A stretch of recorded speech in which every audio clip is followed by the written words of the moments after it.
There's nothing quite like the organized chaos of the first school drop-off after summer break.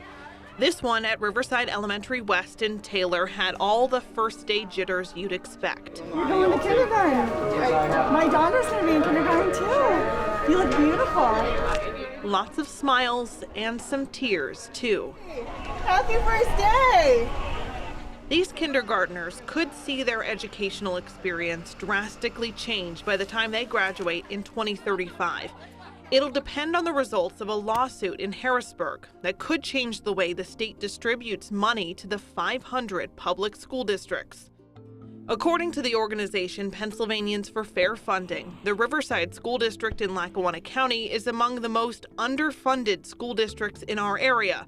Wilkes-Barre area and Scranton top the list.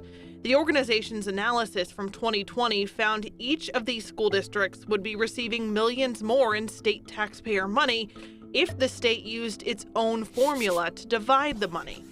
It's called the Fair Funding Formula. The Fair Funding Formula can be difficult to understand. To help explain it, we came somewhere else in the Riverside School District. Dino and Francesco's and Music cooked up a visual aid.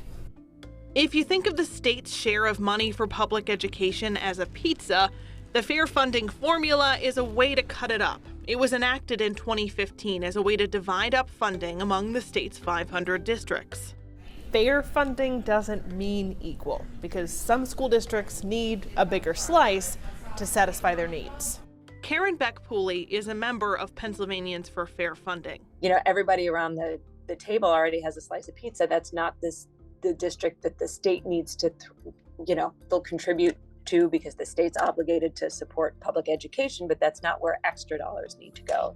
Beck-Pooley says the formula takes into account the needs of a district's students, like the number of children who live below the poverty line or who are not native English speakers. It also takes into account a district's local resources and how much it is already taxing those resources. The problem is there are two pies at play. Most of the state's education funding is cut up the traditional way. Only money added to education since the Fair Funding Act was passed, a much smaller pie, is divided using the formula. And so we can have the funding formula is a great funding formula, but it doesn't have enough money going through it to be able to actually remedy the decades of underinvestment that Harrisburg has chosen to make.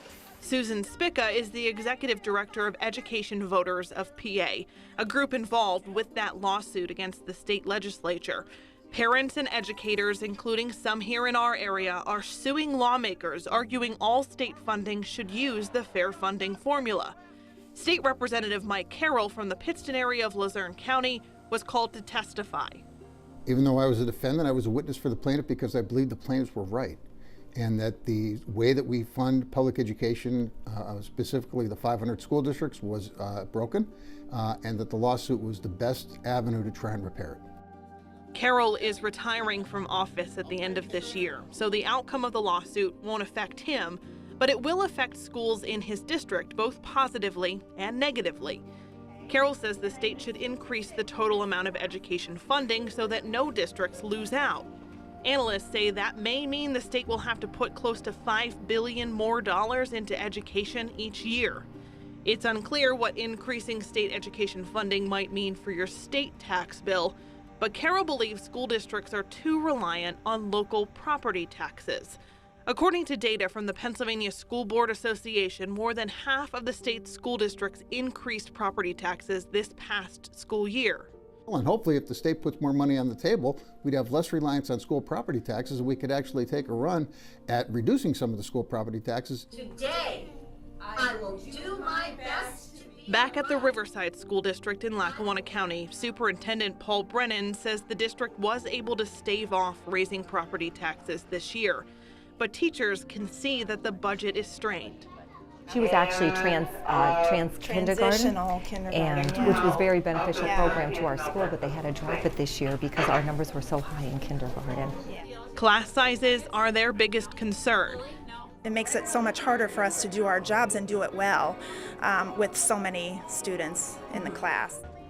They say it's those students who have been shortchanged the most.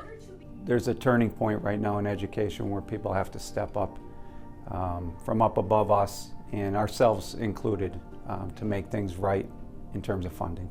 Those involved in the fair funding lawsuit expect a decision by the judge by the end of the year. Whatever the decision, appeals are expected.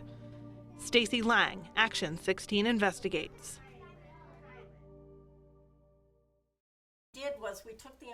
Life is never lonely when you have an identical twin, but Lori and Debbie Leonard admit that ever since their dad, John Leonard, was murdered when they were just 13, the hunt for his killer has been isolating.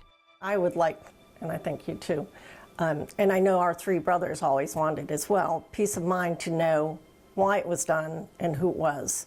And so did our dad and mom's siblings. They wanted answers, and now they're dead, sadly to say. Because we're the only two left. The sisters are in their 60s now and are renewing what's been a lifelong investigation. In Lori's kitchen in Scioto, the twins pore over the story of their lives. That's every newspaper article. And the story of their dad's death. John Leonard was a cab driver in Cresco. On September 8th of 1970, he answered a call at the once iconic Buck Hill Falls Inn that was demolished in 2017.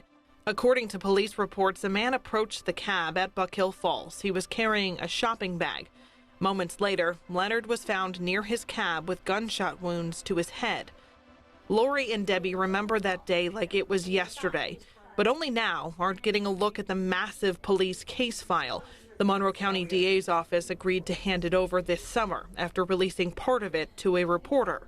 They gave us a 900-page report, and we're not through it yet, but we're finding so many inconsistencies and inaccuracies.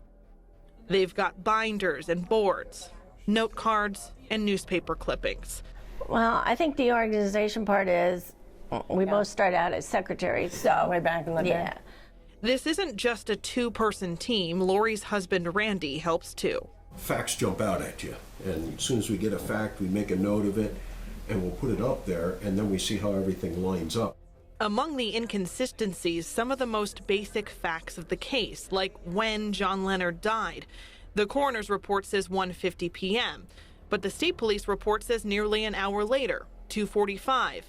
There's also a sketch of a possible suspect that was never released before this year. The twins have a lot more digging to do because they're hoping this information solves two cold cases. We have two boards, one for our dad and then the one for our mom. Lori and Debbie believe their mother, Madeline, was also murdered. Lori and I always have that sixth sense in your stomach, and it was like, oh, something happened. Madeline called home in February of 1973 and told her daughter she was going to check out a lead in John's case. She was killed in a car crash hours later. When she called us and said, I have a tip on your dad, so somebody lured her out. Right, that's what we feel. Investigators in Monroe County have never called Madeline Leonard's death a homicide. Even as recently as this summer, investigators told the Leonard sisters they would not exhume their mother's body because there's not enough evidence to suggest she was murdered. But the Leonards are convinced the cases are connected and that someone who knows what happened is still out there.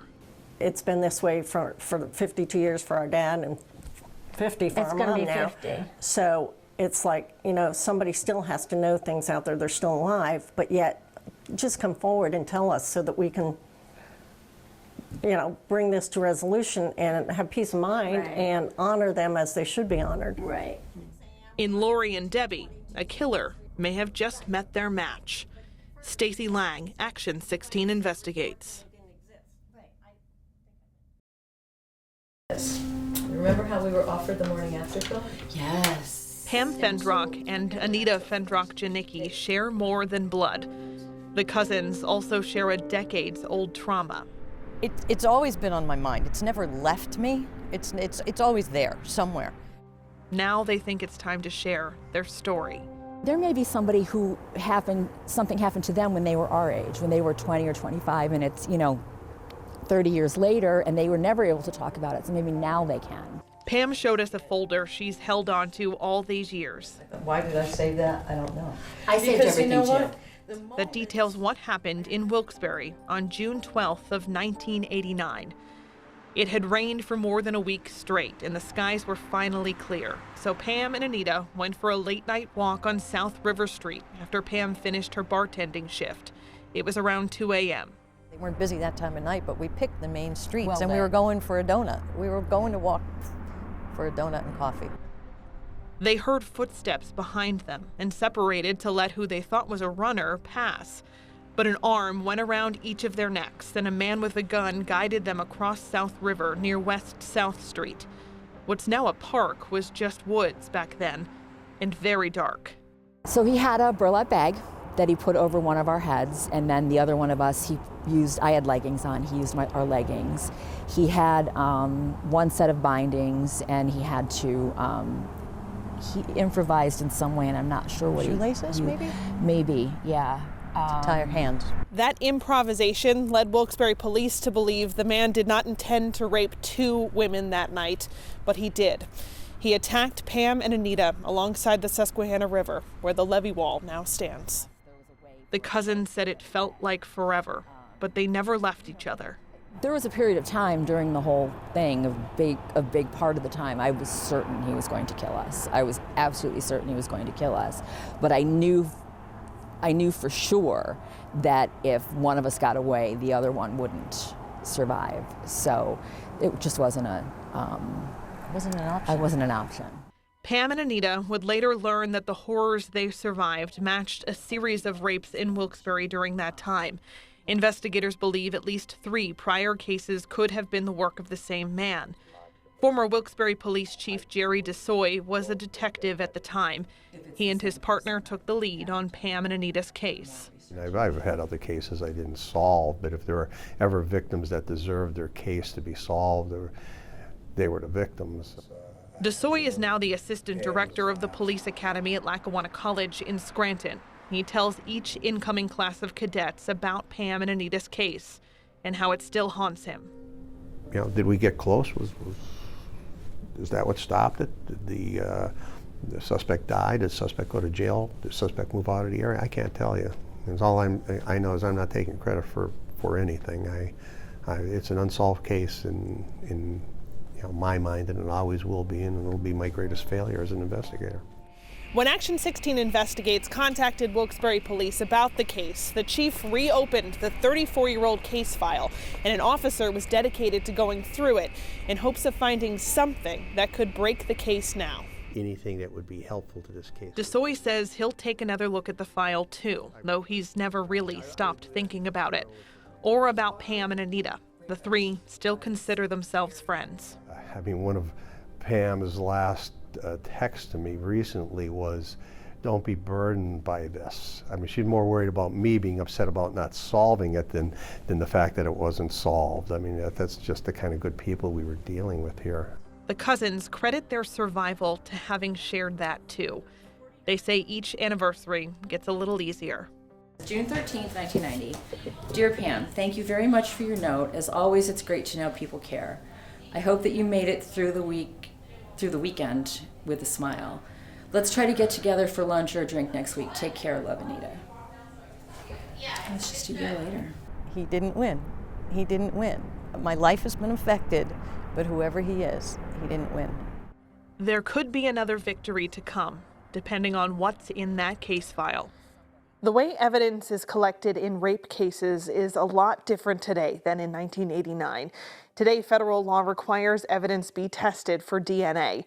Investigators were frank with us. There may not be anything in Pam and Anita's file to test today, but they're looking. Stacey Lang, Action 16 Investigates.